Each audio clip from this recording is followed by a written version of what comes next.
Backlog में पड़े हजारों पदों को तत्काल भरा जाए ताकि नौकरी की खोज में भटकने वाले आदिवासी युवाओं का भविष्य संरक्षित हो सके। भाजपा द्वारा संताल आदिवासियों में यह झूठ फैलाया जा रहा है कि उन्हें नौकरी इसलिए नहीं मिल रही है क्योंकि ईसाई आदिवासी आरक्षण पर कब्जा कर ले रहे हैं। तथ्य चंपई सोरेन, माननीय मुख्यमंत्री झारखंड सरकार रांची द्वारा उपायुक्त महोदय साहबगंज। विषय संवैधानिक सिद्धांतों, लोकतंत्रात्मक प्रक्रियाओं को कायम रखने एवं आदिवासियों की एकता को बरकरार रखते हुए देश के सामाजिक सद्भाव को बरकरार रखने के लिए उचित कदम लेने हेतु।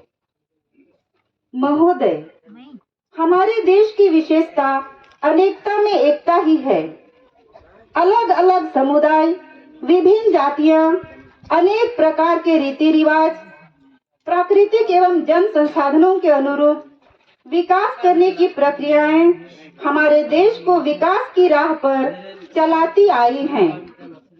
झारखंड के आदिवासियों का संपूर्ण जीवन, उनकी संस्कृति, उनका इतिहास और उनका संघर्ष आज के झारखंड राज्य के मूल स्तंभ हैं। भारतीय सभ्यता का इतिहास आदिवासियों की आर्थिक, राजनीतिक और सांस्कृतिक उपलब्धता के वर्णन के बिना अधूरा ही रह जाएगा। आदिवासियों का समग्र विकास पिछले 7 दशकों से एक गंभीर मुद्दा रहा है। आदिवासियों को जल, जंगल, जमीन से, आदिवासी पहचान से, भाषा से अलग रखने के प्रयासों का हमेशा से ही आदिवासी समाज विरोध करता रहा है।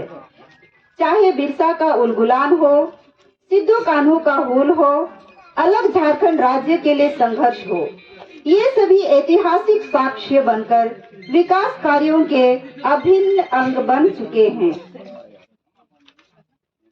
आज आदिवासी अपनी जमीनों से बेदखल किए जा रहे हैं, जिसके फलस्वरूप संताल परगना के विभिन्न जिलों से हजारों की संख्या में लोग प्रवासी मजदूर बनकर उत्तर भारत एवं दक्षिण भारत में जीवन यापन के लिए जा रहे हैं।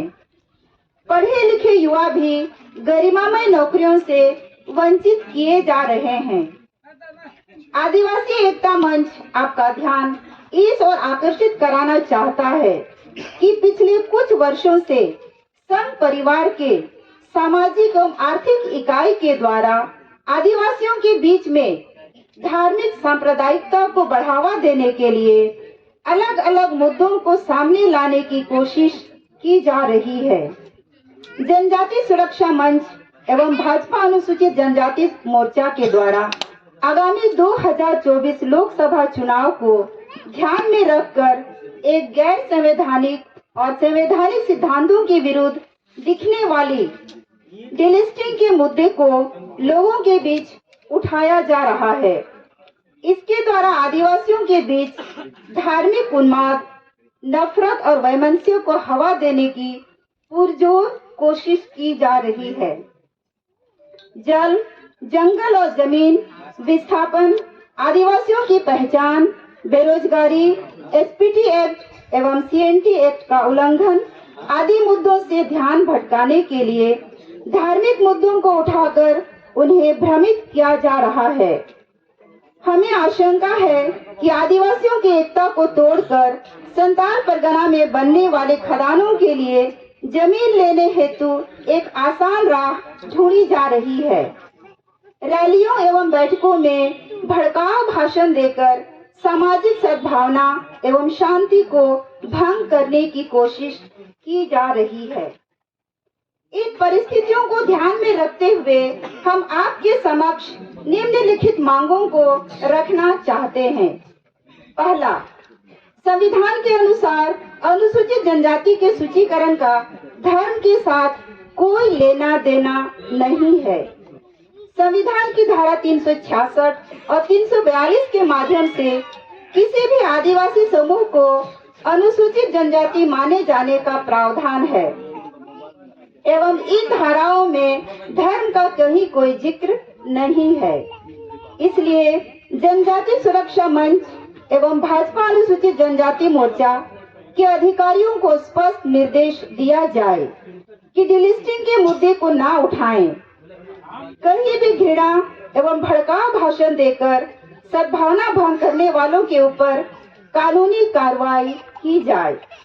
16 दिसंबर 2023 को सोनाडंगल दुमका में जनजाति सुरक्षा मंच द्वारा आयोजित रैली में डिलिस्टिंग के नाम पर वर्तमान में दुमका के सांसद माननीय सुनील सोरेन एवं मंच पर उपस्थित अन्य व्यक्तियों के द्वारा सांप्रदायिक एवं भड़काऊ भाषण देकर आदिवासी समाज में अस्थिरता और नफरत फैलाने का प्रयास किया गया।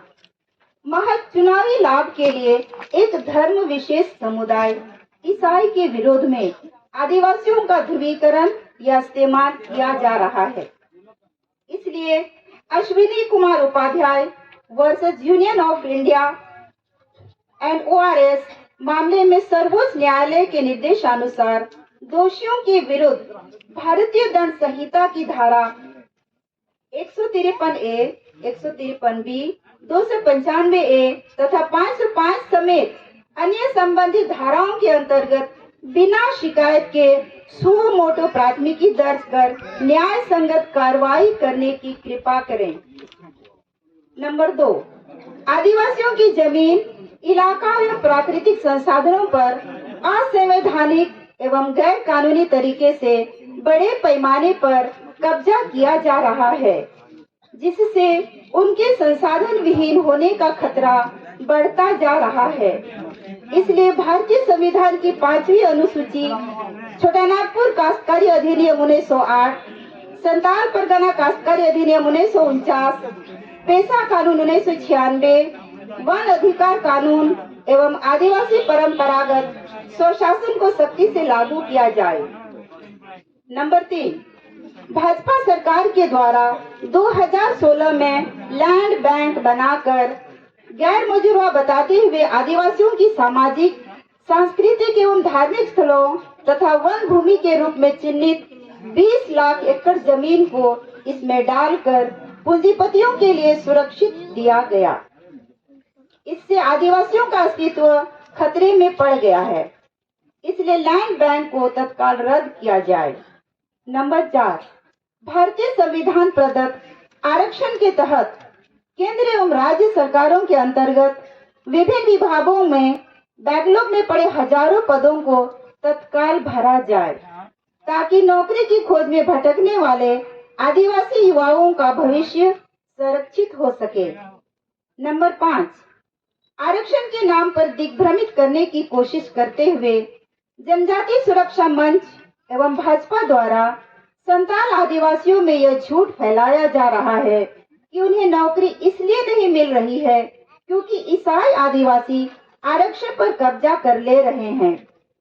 तथ्य से परे सच्चाई यह है कि पूरे देश में विभिन्न सरकारी नौकरियों में आदिवासियों के लिए आरक्षित 8% सीटों में आधी से ज्यादा सीटें खाली पड़ी हैं, जबकि सवर्ण 50% से अधिक सीटों पर काबिज हैं। नंबर 6, नरेंद्र मोदी सरकार ने तो सवर्णों के लिए अतिरिक्त 10% सीटें भी आरक्षित कर दी हैं। सरकारी नौकरियों जैसे रेलवे, विभिन्न PSU, कॉलेजों आदि का लगातार निजीकरण हो रहा है, जिससे आरक्षित सीटें खत्म होती जा रही हैं। मोदी सरकार एक तरफ आरक्षण खत्म कर रही है और दूसरी तरफ RSS और उसके सहयोगी संगठन आरक्षण के नाम पर ही आदिवासियों को लड़वाने की कोशिश में लगे हैं। हम इस दुष्प्रवृत्ति की भत्सना करते हुए इसे तुरंत बंद करवाने की मांग करते हैं। अतः श्रीमान से नम्र निवेदन है कि उपरोक्त मांगों पर सहानुभूति पूर्वक विचार करते हुए आदिवासियों के जल, जंगल, जमीन की सुरक्षा, आदिवासियों के बीच आपसी सद्भाव को बनाए रखना एवं उनके आजीविका के विभिन्न स्रोतों का सृजन करते हुए रोजगार मुहैया करने की कृपा की जाए। विश्वास भाजन। प्रतिलिपि महामहिम राष्ट्रपति भारत सरकार, लोकसभा अध्यक्ष राज्यपाल महोदय झारखंड सरकार, अध्यक्ष राष्ट्रीय SC ST कमीशन, अध्यक्ष झारखंड SC ST कमीशन।